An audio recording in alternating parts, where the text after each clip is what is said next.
Yo, Taylor, I'm really happy for you. I'm gonna let you finish. But Beyonce had one of the best videos of all time. One of the best videos of all time.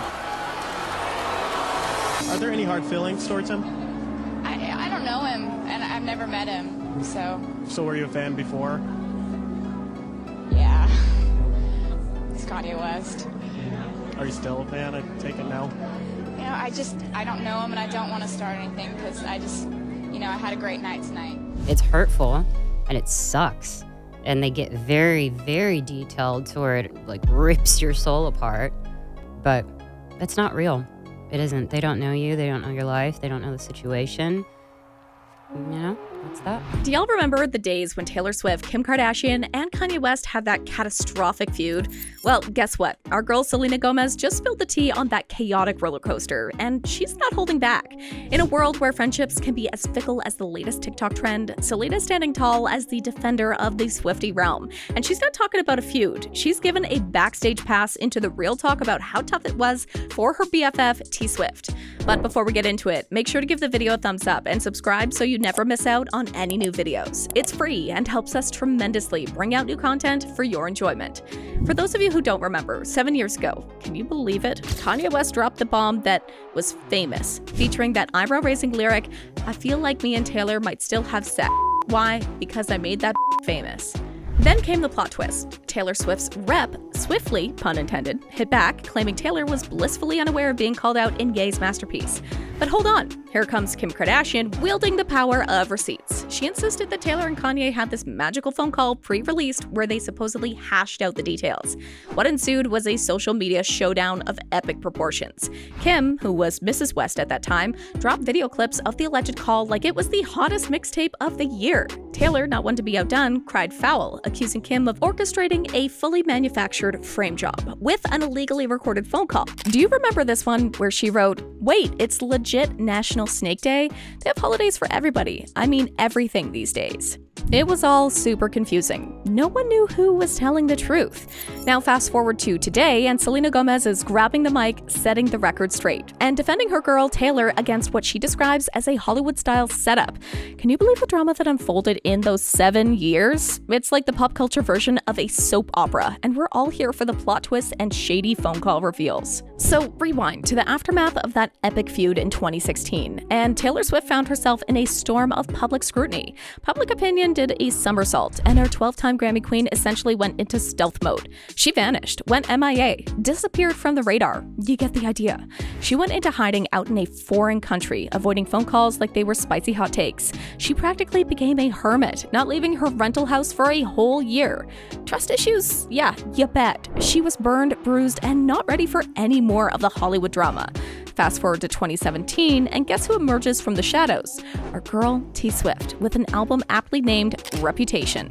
It's like she took all the shade thrown her way and turned it into a chart-topping symphony. But wait, there's more.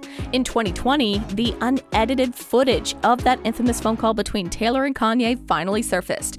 Cue the mic drop. Vindication was served, and public sentiment did a 180. Taylor Swift, the comeback queen, was back on her throne. In the unedited version, you can hear Kanye telling her the line and Taylor nervously laughing. So it says, "To all my Southside that know me best, I feel like Taylor Swift might owe me That's not mean." And then, even though Kim and Kanye said that Taylor gave them the green light, in the video, you can actually hear her saying she needs to think about it. It's super genius to have you be the one that says, "Oh, I like this song a lot." Like, yeah, whatever, this is cool, whatever. It's like, like I got like my album where I'm like, I bet me and Ray J will be friends if we ain't love the same bitch.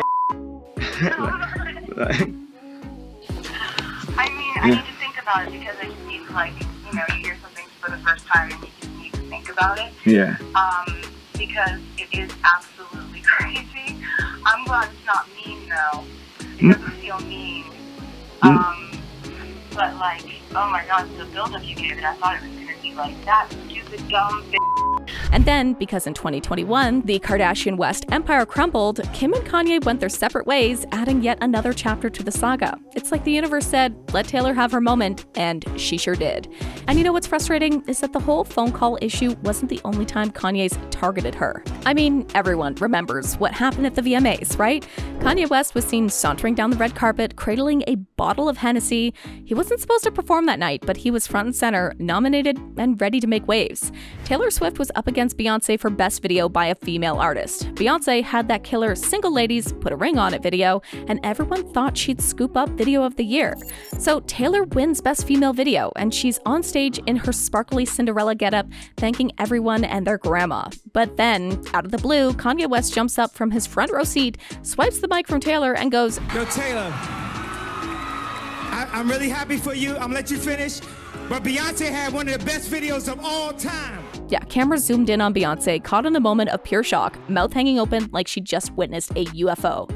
"Oh, Kanye," she silently mouthed, capturing the collective sentiment.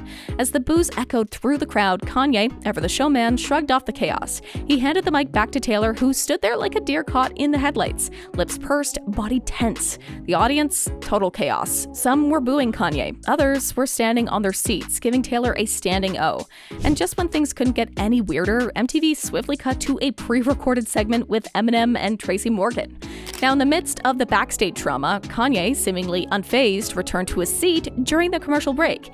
Enter Pink, who marched up to him and gave him a piece of her mind, while daggers shot from the eyes of everyone around.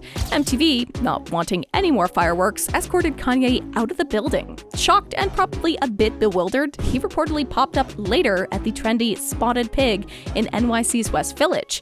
Meanwhile, backstage, it was a scene. Taylor and Beyoncé, both in tears, became the focus of concerned producers rushing to offer comfort. Then Beyoncé, the Queen of Grace, ended up winning Video of the Year for Single Ladies. Instead of basking in her own glory, she pulled the ultimate power move. Beyoncé invited Taylor Swift on stage to give the acceptance speech she was robbed of earlier.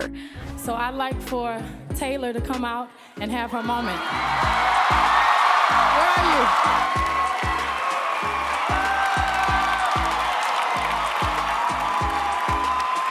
And then came Kanye's public apology tour. In a move that surprised many, Kanye took to his blog to spill his feelings. He poured out a sincere apology to Taylor and her fans, expressing regret for hijacking her moment. He even threw in some praise for Taylor's talent, especially highlighting the lyrics about being a cheerleader in the bleachers. Classic Kanye, right? He went on to acknowledge Beyoncé's video as the best of the decade and admitted he was in the wrong. But ever the Kanye, he added a dash of his signature swagger, claiming he's a fan of real pop culture. And just to keep things interesting, he mentioned watching the show at home because, well, you know. The apology wrapped up with Kanye expressing respect for Taylor and a sincere boo-yow thrown in for good measure. So, here we are in 2023, and Taylor Swift is not just back, she's thriving, ruling the charts, and proving that you can't keep a good artist down. Now that is a glow up. And even though Taylor's moved on, her fans haven't. One person tweeted, "What I will never forgive is Kanye West making famous video with naked wax figures of famous people, one of them being Taylor, then Kim K attending exhibition and proudly smiling about it." Another added, "I appreciate Taylor still holding on to that Kim K grudge. Kim enabled Kanye, and then he turned on her. Let that be a lesson." Anyway, the queen of speaking her truth didn't hold back in her interview and spilled the tea on another headline-worthy feud.